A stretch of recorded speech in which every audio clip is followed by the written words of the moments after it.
aqui não conhece alguém que deixou uma marca profunda na nossa vida pelo bom exemplo? Tenho certeza que cada um de nós tem uma alma querida. Porque Deus é tão bom que nessas famílias onde muitos vêm com conflitos, com dificuldades, tem uma alma iluminada. Sempre tem aquele que é mais compreensivo, que é mais tolerante, que é mais dócil, que é mais afável. É a bondade divina que não nos deixa sozinhos. Logicamente temos os nossos anjos de guarda, mas também temos os nossos anjos de guarda encarnados. E às vezes nem valorizamos esses anjos de guarda que Deus nos concede na terra. É uma mãe querida, é um pai estimado, é um filho, é um amigo, é um colega, é um dirigente de casa espírita, é um presidente de casa espírita. E a gente não vê, a gente não percebe, porque a gente não tem olhos para ver. Portanto, são almas queridas que Deus nos permite e nos concede que venham junto conosco.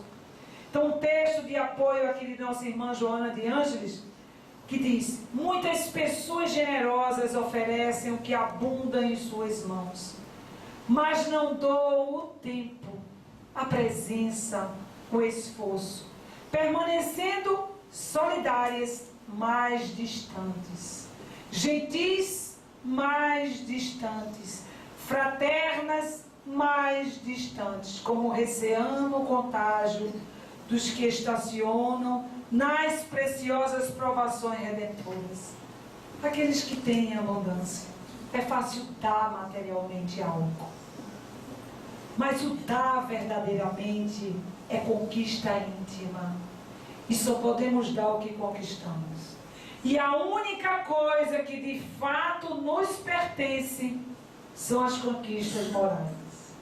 Porque o dinheiro não é nosso. Mas nos esforçamos para tê-lo, mas foi concessão divina. Talento que Deus nos oferece para fazermos bom uso, mas a generosidade, o amor, a humildade, esses são os valores reais. E com esse nós nos aproximamos.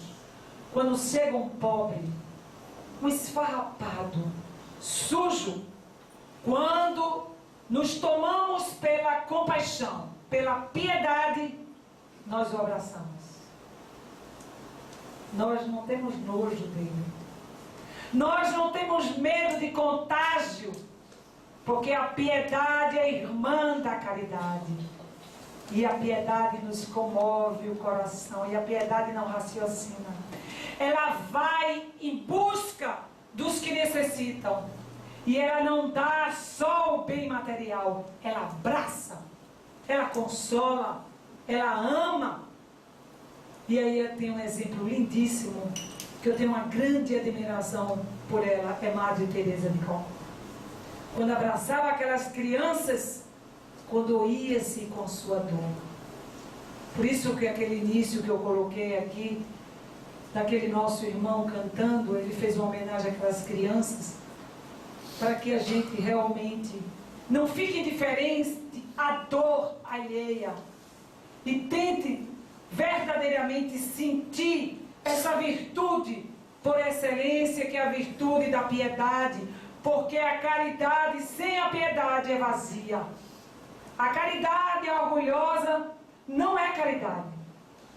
Então precisamos exercitar isso em nossas vidas. E só através do exercício chegaremos a essa caridade legítima que é movida pelo sentimento da piedade.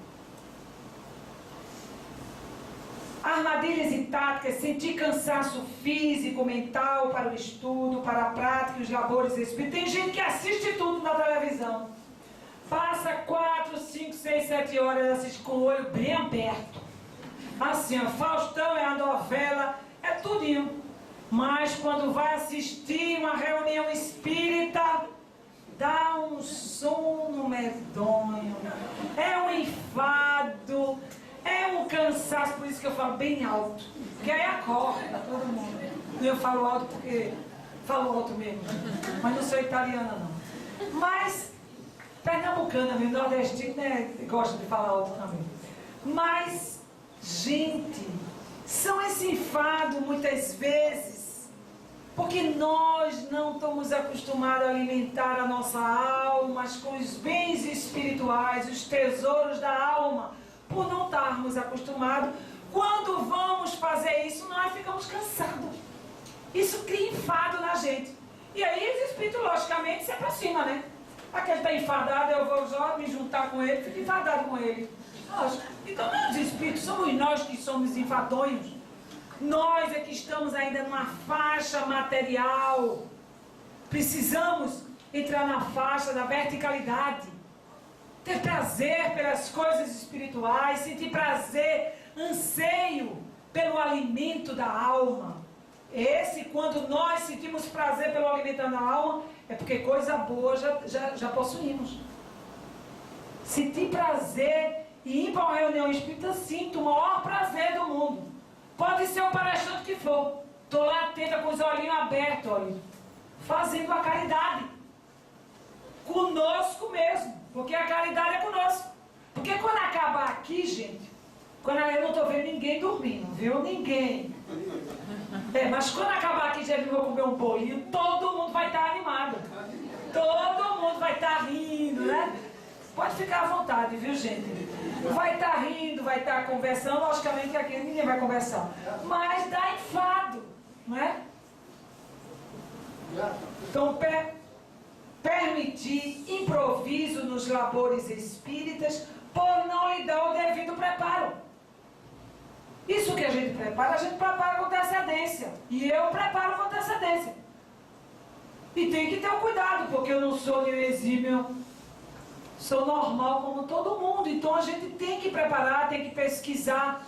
Tem palestrantes que não preciso preparar nada, na hora sai. Não sai é nada. Não sai é nada. Porque quem está movido por esse sentimento tem o orgulho dentro de si. Traz o orgulho.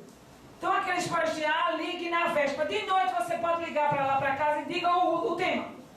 Eu digo, ele tem essa bichão, viu? Porque eu tenho que preparar com antecedência. Eu preparo as coisas com antecedência. Porque as coisas têm que ser bem preparadas. Principalmente as coisas de Deus. Nós somos tão pequenos, gente. Tão franzinhos ainda. Tão inferiores. Diante dessa imensidão.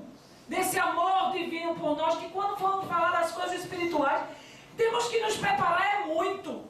Para ver se sai um bocadinho assim melhor. Então, essa coisa de não preparar, de deixar de improviso, isso são táticas muitas vezes utilizadas. Não valorizar a necessidade de contato, de orientação constante com o meio espírita. Se isola nos centros. A gente convida. Geralmente muitos que acham que conhecem não vão. Só vão para palestrante estrela. Coitados. Temos que ter cuidado com isso, gente. Vamos agregar, vamos somar, vamos nos unir, vamos participar. Vamos às outras casas espíritas. Para que a gente possa nos unir nesse movimento de integração. Onde os espíritos estão unidos. Lá os espíritos não trabalham para casa tal, para casa tal, para casa fulana, não. Trabalha para o bem. E quem tiver com bem estarão com eles. Então precisamos unir as nossas casas, nos unirmos, conversarmos, falarmos. Por que não? Aí eu digo, todo esse trabalho não é para a casa. É para a causa, a gente faz em qualquer canto. E às vezes a pessoa pergunta, você vai lá, mas é um local, vou para qualquer lugar. Para qualquer lugar. Para divulgar a obra do bem, vou sim, com toda certeza. Porque a gente não vai sozinho, a gente não teme nada, não deve temer quando estamos com a assistência dos bons amigos. Armadilhas e tal. Não exercer a boa liderança. É o autoritarismo. Quando devíamos usar a autoridade moral. Conviver pacificamente, fraternalmente com os nossos companheiros, demonstrar pouca compreensão e tolerância para com a revés da tarefa espírita, não saber, não fazer e não deixar fazer, porque tem gente que nem faz, nem quer fazer, nem deixa ninguém fazer, acha que é insubstituível. Ninguém aqui é insubstituível, ninguém. Todos nós iremos partir, precisamos preparar a nova geração. Os jovens participarem da tribuna, estudarem a doutrina espírita, movermos esses jovens.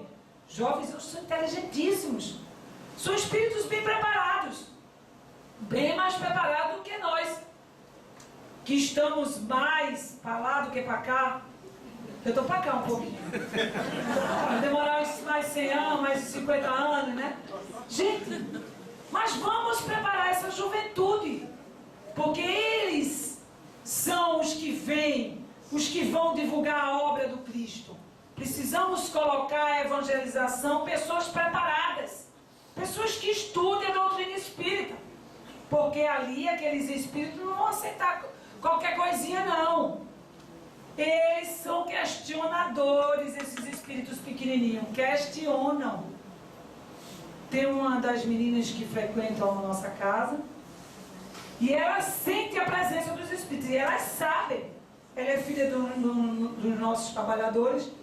E certo dia eu fui na casa dele, que estavam sentindo uma influência, e ela estava sentindo, com muita dor de cabeça, e ela sabia o que era. E aí eu comecei a conversar com a mãe, trocando ideia, e conversa vem, e a oração não chegava.